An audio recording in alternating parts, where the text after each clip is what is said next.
La première vie de Bernard Brochand s'est déroulée dans le monde de la publicité.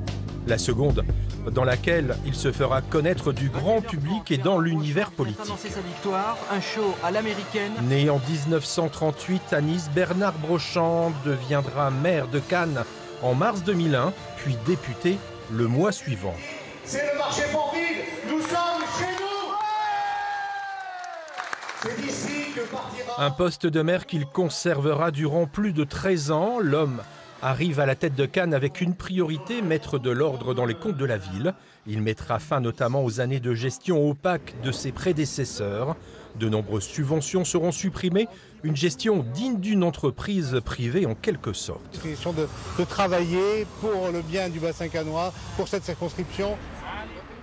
Parmi ses grands projets, faire du club de Cannes un grand du foot national, objectif raté. En revanche, le lifting radical du boulevard Carnot, qui ne faisait pas l'unanimité à l'époque, est depuis perçu comme une réussite. Encore là, pour circuler, ça va, mais c'est pour stationner que c'est difficile. Il faut que ça se fasse. C'est pour un mieux. Gestionnaire responsable en tant que maire, Bernard Brochand l'est un peu moins dans sa vie privée. En 2014, on découvre qu'il possède un compte caché en Suisse de plus d'1 million d'euros. L'homme sera condamné, une affaire qui ternira son parcours alors qu'il voulait redorer l'image de la classe politique cannoise. Ma situation est donc claire, légale et honnête. Bon, alors, vous, pourquoi avez-vous accepté de faire la campagne? Puisque nous avons fait une campagne en 78. On retiendra de Bernard Brochand son engagement viscéral à droite, l'ami de Jacques Chirac.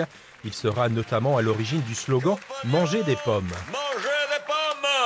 J'ai accepté de faire la campagne de Jacques Chirac car c'est lui-même qui nous a demandé de bien vouloir s'occuper de lui. Et toute la stratégie que nous avons développée, parce que là aussi c'est une campagne en plusieurs temps, ça a été d'essayer de faire connaître aux Français le Jacques Chirac que nous connaissions. Au moment de rendre son écharpe de maire en mars 2014, Bernard Brochand évoque le lien de confiance qu'il entretenait avec les Cannois. Il laissera l'image en tout cas d'un homme de droite classique, celle d'avant le Nouveau Monde.